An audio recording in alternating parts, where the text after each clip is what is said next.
രക്ഷബന്ധനം മറവങ്കോട് യക്ഷി. അധ്യായം 2. തനിച്ചിരുന്ന് എന്തൊക്കെയോ ആലോചിച്ചു കൂട്ടി. പെട്ടെന്ന് എവിടെ നിന്നോ ഒരു ചിലങ്കയുടെ ശബ്ദം കേൾക്കാമായിരുന്നു. അവൻ പതിയെ ആ ശബ്ദത്തിനായി കാതോർത്തു. ശബ്ദം വീണ്ടും ഇല്ലാതായ പോലെ. രുദ്രൻ മൊബൈലിൽ ശ്രദ്ധിച്ചു. ഇടനാഴിയിലൂടെ ആരോ നടന്നു പോകുന്നത് പോലെ ഒരു തോന്നൽ. ആരാ അത്? രുദ്രൻ ഉറക്കെ വിളിച്ചു ചോദിച്ചു. മറുപടിയായി ഒരു പൊട്ടിച്ചിരി മാത്രം. രുദ്രൻ വിളക്കുമായി ശബ്ദം കേട്ട ഭാഗത്തേക്ക് നടന്നു ചെന്നു. അയാൾ ചെല്ലുന്നതിനനുസരിച്ച് ആ ശബ്ദം അകന്നകന്ന് പോയി. ജീവിതത്തിൽ ആദ്യമായിട്ട് ഒരു പേടി പോലെ. തിരിച്ചു നടക്കാൻ ഒരുങ്ങിയ രുദ്രന് മുന്നിൽ ഒരു സ്ത്രീരൂപം. അവൻ നിലവിളിച്ചു. അവൻ്റെ വായി അവൾ പൊത്തിപ്പിടിച്ചു. എൻ്റെ ചെക്ക, നീ ഇത്രയ്ക്കും പേടിയുള്ള ഒരാളാണോ? അവൾ ചോദിച്ചു. ആരതിയെ കണ്ട് അവൻ അന്തിച്ചു നിന്നു. നീ എന്താ ഇങ്ങനെ നോക്കുന്നത്? മുന്നേ എന്നെ നീ കണ്ടിട്ടില്ലേ? അല്പം ഈർഷ്യയോടുള്ള ആരതിയുടെ ചോദ്യത്തിൽ നിന്നും അവൻ മോചിതനായി. എടി, നീ എപ്പോൾ എത്തി? നീ ഇവിടെ എത്തുമ്പോൾ എന്നെ വിളിക്കാമെന്നല്ലേ പറഞ്ഞത്? നിനക്ക് വഴിയൊക്കെ എങ്ങനെ മനസ്സിലായി? അതാണ് മോനെ ആരതി, നിനക്കിനി എവിടെയും എന്നെ മനസ്സിലായിട്ടില്ല. ഒരു സ്ഥലത്ത് ഞാൻ എത്തുമെന്ന് വിചാരിച്ചാലേ ഞാനങ്ങെത്തും. എന്തായാലും അമ്മാവൻ മരിച്ച സ്ഥിതിക്ക് നിനക്ക് ഒരു കൂട്ടായിക്കോട്ടെ എന്ന് ഞാൻ കരുതി. അതിരിക്കട്ടെ, അമ്മാവൻ മരിച്ചപ്പോൾ നിന്നെ വിളിച്ചിരുന്നു. വിളിച്ചിട്ട് ഫോണിൽ കിട്ടിയില്ലായിരുന്നു. പക്ഷെ നീ എങ്ങനെ അമ്മാവൻ മരിച്ച കാര്യം അറിഞ്ഞു? അതൊക്കെയുണ്ട് മാഷേ, അതൊക്കെ എനിക്കറിയാൻ പറ്റുമെന്നേ. കൊത്തുപണികളും തറവാടും എല്ലാം അതുപോലെ തന്നെയുണ്ട്. അതിന് നീ എപ്പോഴാ ഈ തറവാട് കണ്ടിട്ടുള്ളത്? അങ്ങനെയല്ല മാഷേ, നമുക്ക് എല്ലാത്തിനെക്കുറിച്ചും ഒരു ഐഡിയ ഉണ്ടല്ലോ. എൻ്റെ മനസ്സിലുണ്ടായിരുന്ന അതേ രൂപം, അതേ കൊത്തുപണികൾ, പിന്നെ തറവാട് കുളവും. നീ അതിൻ്റെ ഇടയിൽ കുളം കാണാൻ പോയോ? എനിക്ക് ഏറ്റവും പ്രിയപ്പെട്ട കുളമല്ലേ, അതങ്ങനെ കാണാതിരിക്കാൻ കഴിയും? ആരതി, നിന്റെ സംസാരത്തിൽ നിനക്ക് ഈ കുടുംബവുമായി ഭയങ്കര ബന്ധമുള്ളതുപോലെ എനിക്ക് തോന്നുന്നത്. നിനക്ക് അങ്ങനെ തോന്നാതിരിക്കും. തറവാടിനെക്കുറിച്ച് നീ പറഞ്ഞ കഥകളൊക്കെ എൻ്റെ ഉള്ളിൽ അങ്ങനെ കുടിയിരിക്കുകയല്ലേ. ചുമലിലിരുന്ന് അസ്വസ്ഥമായി ചിലച്ചുകൊണ്ടിരുന്ന പല്ലിയെ ആരതി ഒന്ന് തറപ്പിച്ചു നോക്കി. പെട്ടെന്ന് എന്തോ കണ്ടു പേടിച്ചതുപോലെ അവ എങ്ങോട്ടോ ഓടി ഒളിച്ചു. രുദ്രൻ പതിയെ അവളുടെ അടുത്തേക്ക് നടന്നു. അവളുടെ ദേഹത്ത് തൊട്ടപ്പോൾ ഭയങ്കര തണുപ്പുണ്ടായിരുന്നു. എന്തൊരു തണുപ്പാണ് പെണ്ണെ, നീ ഐസിലായിരുന്നോ? നിനക്ക് തോന്നുന്നതാവും രുദ്ര. അവൻ അവളുടെ അടുത്തേക്ക് ചേർന്നു നിന്നു. അവൾ അവൻ്റെ കഴുത്തിലൂടെ കൈയിട്ട് പെട്ടെന്ന് കൈ തിരിച്ചെടുത്തു. എന്താ, എന്തു പറ്റി? നിന്റെ കയ്യിൽ കെട്ടിയ ആ ഏലസ് തട്ടി എൻ്റെ കൈ മുറിഞ്ഞു. എന്തിനാ ഇതൊക്കെ ഇങ്ങനെ കെട്ടിക്കൊണ്ട് നടക്കുന്നത്? നിനക്കും ഇങ്ങനെയുള്ള അന്ധവിശ്വാസങ്ങളിലൊക്കെ ഉണ്ടോ? എനിക്കങ്ങനെ വിശ്വാസങ്ങളൊന്നും ഉണ്ടായിട്ടില്ല ആരതി. പക്ഷേ അപ്പൂപ്പന്മാരായി കൈമാറി വരുന്നതല്ലേ എന്ന് കരുതി നമ്മൾ ഇട്ടുകൊണ്ട് നടക്കേണ്ടതില്ലല്ലോ. അവൾ പിണങ്ങി മാറിയിരുന്നു. രുദ്രൻ പതിയെ ഏലസ് അഴിച്ചു മാറ്റി അവൾക്കരികിലേക്ക് വന്നു. അവളുടെ മുഖത്തേക്ക് നോക്കി. ഇങ്ങനെ അങ്ങ് പിണങ്ങിയാലോ എൻ്റെ പൊന്നെ? അവൻ പതിയെ അവളെ ചേർത്ത് പിടിച്ചു. അവൻ്റെ കൈകൾ അവളെ വലിഞ്ഞു മുറുക്കി. അവൻ്റെ മൂക്കിലൂടെ അവളുടെ ഗന്ധം അവനിലേക്ക് തുളഞ്ഞു കയറുകയായിരുന്നു. എന്തൊരു ഗന്ധമാണ് പെണ്ണെ നിനക്ക്! സാധാരണ പോലെയല്ലല്ലോ, വേറെ ഏതോ ഒരു സുഗന്ധമാണ് ഉപയോഗിക്കുന്നത്.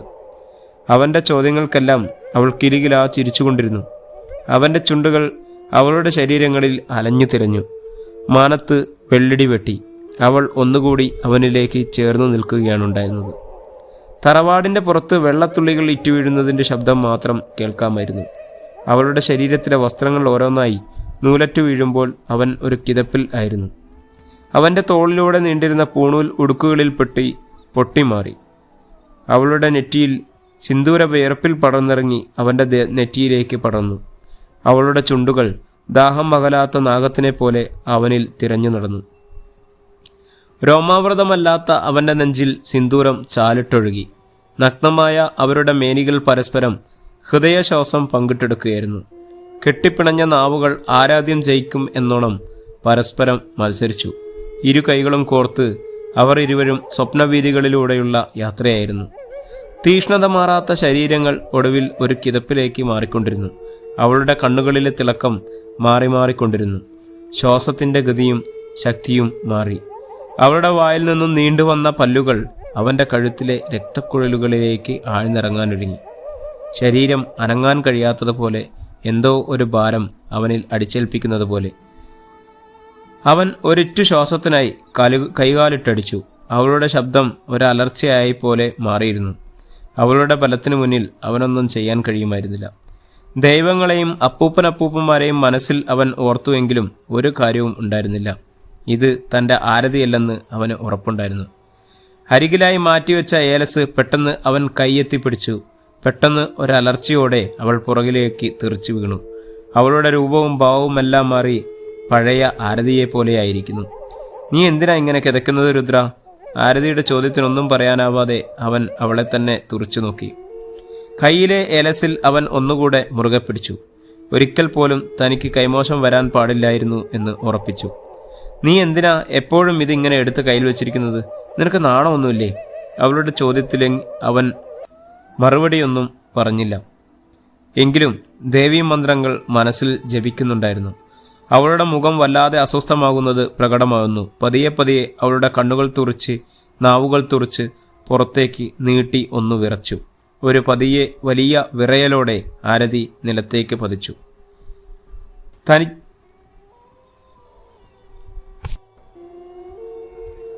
അല്പസമയം രുദ്രൻ അവളെ തന്നെ നോക്കിയിരുന്നു.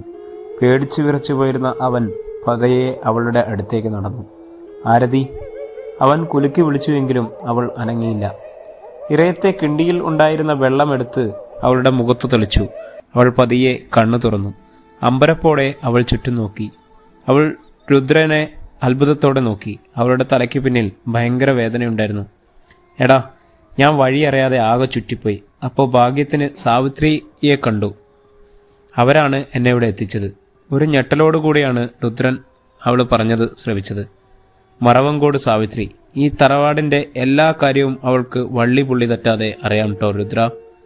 നീ കുറച്ച് റെസ്റ്റ് എടുക്കുക ആരതി. യാത്ര കഴിഞ്ഞു വന്നതല്ലേ? ഏയ്, ഞാൻ നിനക്ക് വന്നത് തീരെ ഇഷ്ടമായില്ല അല്ലേ രുദ്ര? ഏയ്, അതെന്താ ആരതി നീ അങ്ങനെ പറയാൻ കാരണം? മുഖത്ത് ഒരു സന്തോഷവുമില്ല. അങ്ങനെ എനിക്ക് സന്തോഷം ഇല്ലാതിരിക്കുമോ? പക്ഷേ അമ്മാവൻ്റെ മരണം എല്ലാം കൊണ്ടും ഞാൻ മാനസികമായിട്ട് വളരെ തളർച്ചയിലാണ്. അവളെ അവൻ താങ്ങി എഴുന്നേൽപ്പിച്ച് മുറിയിലേക്ക് നടന്നു. അവിടെ അവൻ്റെ ബെഡിൽ അവളെ കിടത്തി. അല്പം മുമ്പ് നടന്നതൊന്നും തന്നെ രുദ്രൻ അങ്ങനെ മറക്കാൻ കഴിയുമായിരുന്നില്ല. അവളുടെ നെറ്റിയിലൂടെ അവൻ പതിയെ തലോടി. മൂർധാവിൽ അവളെ ചേർത്ത് പിടിച്ച് ചുംബിച്ചു. ദാഹിച്ചു വലഞ്ഞ മരുഭൂമിയെപ്പോലെ അവൾ അവനിലേക്ക് ഒന്നുകൂടി ചേർന്നിരുന്നു. നന്നായി റെസ്റ്റ് എടുത്തോളൂ ആരതി. അല്പം യാത്ര കഴിഞ്ഞു വന്നതല്ലേ. അവൻ അവിടെ നിന്നും മാറാൻ നേരം അവൻ്റെ കൈ അവൾ മുറുകെ പിടിച്ചു. നീ പോകല്ലടാ, കുറച്ചു നേരം ഇവിടെ ഇരിക്കേ. അവളുടെ കൈകൾ തണുത്തുറഞ്ഞിരുന്നു. പതിയെ അവളുടെ കണ്ണുകളിൽ ഒരു തിളക്കം വന്നു തുടങ്ങി. അവൻ ഏലസ് മുറുകെ പിടിച്ച് പതിയെ രാമമന്ത്രം ജപിച്ചു തുടങ്ങി. അവൾ അവനെ ചേർത്ത് പിടിച്ചെടുത്തു നിന്നും ഒന്ന് ഞെട്ടിമാറി. അവൾ ഒന്ന് വിറച്ച് വല്ലാതെ ഒന്നലറി വിളിച്ചു. രുദ്രൻ അവളെ തള്ളിമാറ്റി മുറിയിൽ നിന്നും പുറത്തേക്കിറങ്ങി. മുറിയുടെ വാതിൽ അടച്ചു.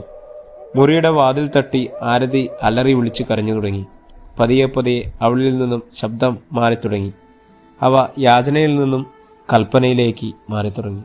രുദ്രൻ വല്ലാതെ ഭയന്നിരുന്നു. അവൻ ഇല്ലത്തു നിന്നും ഇറങ്ങി ഓടാൻ തുനിഞ്ഞു. ഒരു വലിയ ശബ്ദത്തോടെ അവൻ്റെ മുന്നിൽ ഒരു മാവിൻ്റെ ശിഖരം ഒടിഞ്ഞു വീണു. കൂമൻ്റെ കരച്ചിൽ ഉയർന്നു തുടങ്ങി. ശക്തമായ കാറ്റ് ആരംഭിച്ചു. പാലപ്പൂവിൻ്റെ ഗന്ധം അവിടെയാകെ പടർന്നു തുടങ്ങി. രുദ്ര! തൊട്ടു പുറകിൽ നിന്നുള്ള അവളുടെ വിളികേട്ട് രുദ്രൻ തിരിഞ്ഞു നോക്കി. ആരതി! ഇവൾ എങ്ങനെ അടച്ചിട്ട മുറിയിൽ നിന്നും പുറത്തേക്ക് വന്നു? അവൾ അവനരികിലേക്ക് നടന്നു വന്നു. അവൻ്റെ പുറകിലേക്ക് മാറിക്കൊണ്ടിരുന്ന ഒടുവിൽ ചുമരിൽ തട്ടി അവൻ എങ്ങോട്ടും മാറാനില്ലാതെ നിന്നു. അവളൊന്ന് പൊട്ടിച്ചിരിച്ചു. അവനെ തൊടാനായി ഒന്നടുത്തു. എങ്കിലും പെട്ടെന്നെന്തോ സംഭവിച്ചതുപോലെ അവൾ പുറകിലേക്ക് മാറി. കണ്ണുകൾ അടച്ച് രുദ്രൻ ശൂലിനി മന്ത്രം ജപിക്കുകയായിരുന്നു. പെട്ടെന്ന് അവൾ മുന്നിൽ നിന്നും മറഞ്ഞുപോയി. എങ്കിലും മുറിയിൽ നിന്നും ആരതിയുടെ കരച്ചിൽ ഉയർന്നു കേൾക്കാമായിരുന്നു. ആരാണ് ആരതി, ആരാണ് സാവിത്രി എന്നറിയാൻ കഴിയുന്നില്ല. ആരതിയുടെ ശരീരത്തിൽ സാവിത്രി ഉണ്ടെന്ന് ഉള്ളതിന് ഒരു സംശയവും ഇല്ലായിരുന്നു. പക്ഷേ തലമുറകൾ വരുത്തിയ നഷ്ടത്തെ തുടർന്ന് സാവിത്രിയെ ബന്ധിച്ചു എന്നാണ് അമ്മാവൻ പറഞ്ഞത്. എന്നിട്ടിപ്പോൾ എന്തോ ഓർത്തുനിന്ന രുദ്രൻ ഒരു ഞെട്ടലോടെ അമ്മാവൻ പറഞ്ഞ വേറൊരു കാര്യം ഓർത്തു. തട്ടിൻപുറത്തെ ഇരുമ്പ് പെട്ടിയിലും തറവാട്ടിലെ മറ്റു ചിലയിടങ്ങളിലുമായി തളച്ച സാവിത്രിയുടെ ആത്മാവ്. അന്ന് രാത്രിയിൽ തട്ടിൻപുറത്ത് കയറിയപ്പോൾ ഒരു കുടത്തിൽ വാമ ഓടിക്കെട്ടിയ എന്തോ അഴിച്ചുവിട്ടതും രാത്രി തന്നെ അമ്മാവൻ മരണമടഞ്ഞതും വലിയ കാറ്റു വന്നതും എല്ലാം ഒരു മിന്നായം പോലെ മനസ്സിൽ തെളിഞ്ഞു. എന്തു ചെയ്യണമെന്നറിയാതെ രുദ്രൻ ഭയന്നിരുന്നു. ഉടൻ തന്നെ രുദ്രൻ അമ്മാവന്റെ മുറിയിൽ എത്തി. ചൂട്ടുവിളക്കിന് തിരികൊടുത്തു. അവ കത്തിച്ചു. നിലവറയ്ക്കുള്ളിലേക്കിറങ്ങി. അമ്മാവൻ മരിച്ചതുകൊണ്ട് തന്നെ പുലയാണെങ്കിലും തറവാടിന്റെ രക്ഷയ്ക്ക് എന്തെങ്കിലും ഒന്ന് ചെയ്യണമെന്ന് അവൻ ഓർത്തു. സാവിത്രിയുടെ ഇതേ മാർഗം ഉള്ളൂ എന്ന് അവനും അറിയാമായിരുന്നു. തനിക്ക് ഏറ്റവും പ്രിയപ്പെട്ട ആരതിയുടെ ജീവൻ വ്യക്തമായി അറിയാം. നിലവിളക്ക് തുടച്ച് എണ്ണയൊഴിച്ച് തിരികൊളുത്തുമ്പോൾ അവൻ സർവ്വ കാരണവന്മാരെയും ഗുരുക്കന്മാരെയും മനസ്സിലോർത്തു. ബാംഗ്ലൂർ എന്ന് പറയുന്ന മഹാനഗരത്തിലേക്ക് കുടിയേറുമ്പോൾ ഒരിക്കൽ പോലും ഇത് വേണ്ടിവരും എന്ന് ഓർത്തതല്ല. ദൈവങ്ങളോടും കുലത്തിനോടും മാത്രം മടുപ്പായിരുന്നു.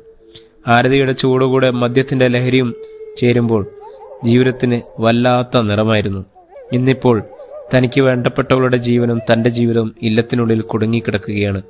ദുർമരണം സംഭവിച്ച സാവിത്രി എന്ന് പറയുന്ന തറവാട്ട് യക്ഷി അവളുടെ രൗദ്രഭാവം പുറത്തെടുക്കുകയാണ്. എങ്ങനെയെങ്കിലും ഇതിൽ നിന്നും രക്ഷപ്പെട്ടേ മതിയാവും. 7 തിരിയിട്ട നിലവിളക്ക് നിലവറയുടെ അന്ധകാരത്തിലേക്ക് പതിയെ നീക്കി തുടങ്ങി. നാവിൽ ചോര ഒഴുകുന്ന കണ്ണുകൾ തുറിച്ച സംഹാരരൂപിണിയായ മറവങ്കോട് യക്ഷിയുടെ രൂപം മുറിയിൽ തെളിഞ്ഞു നിന്നു. ഗുരുകാരണവന്മാരെ മനസ്സിൽ ധ്യാനിച്ച് അവൻ ഗ്രന്ഥങ്ങൾ ഓരോന്നായി പുറത്തെടുത്തു. എവിടെ നിന്ന് തുടങ്ങണമെന്നോ എന്തു ചെയ്യണമെന്നോ അവന് ഒരു രൂപവും ഉണ്ടായിരുന്നില്ല. ഉറക്കെയുള്ള നിലവിളി അവന് കേൾക്കാമായിരുന്നു. ഒന്ന് പോയി നോക്കണമെന്ന് ഒരുപാട് തവണ ആഗ്രഹിച്ചുവെങ്കിലും ഇവിടെ നിന്നും ഇറങ്ങുന്നത് അപകടത്തിലേക്കാണെന്ന് അവന് നന്നായി അറിയാമായിരുന്നു. ചെമ്പുതളികയിൽ നിറച്ച വെള്ളത്തിന് മുകളിലായി ഒരു ചെറിയ 4 വെറ്റിലകൾ നിരത്തി വെച്ചു. വെള്ളത്തിന് അല്പം കുങ്കുമവും ചുണ്ണാമ്പും മഞ്ഞളും ഒരുക്കി രക്തക്കുരുതി തയ്യാറാക്കി. കണ്ണുകൾ അടച്ച് പരദേവതയെ മനസ്സിൽ ധ്യാനിച്ച് അവൻ ആ വെള്ളത്തിലേക്ക് നോക്കി. സാവിത്രിയുടെ രൗദ്രം നിറഞ്ഞ മുഖഭാഗം അവിടെ തെളിഞ്ഞു കാണാമായിരുന്നു. അവനെ മുഴുവൻ ഒറ്റയ്ക്ക് തിന്നാൻ അവളുടെ ഭാവം. ഒരു തവണ കാണാൻ കഴിഞ്ഞുള്ളൂ എങ്കിലും അവന് അതിനെ കാണാൻ സാധിക്കുമായിരുന്നു. കർപ്പൂരാഴി ഒഴിഞ്ഞ് അവൻ കാളിയ മന്ത്രം ജപിച്ചു തുടങ്ങി. ഈ അധ്യായം ഇവിടെ തുടരുകയാണ്. അടുത്ത നമ്മുടെ ഭാഗത്തിനായി നമ്മുടെ ചാനലൊന്ന് സബ്സ്ക്രൈബ് ചെയ്യുക, ബെല്ലൈക്കൺ അമർത്തുക. Thank you.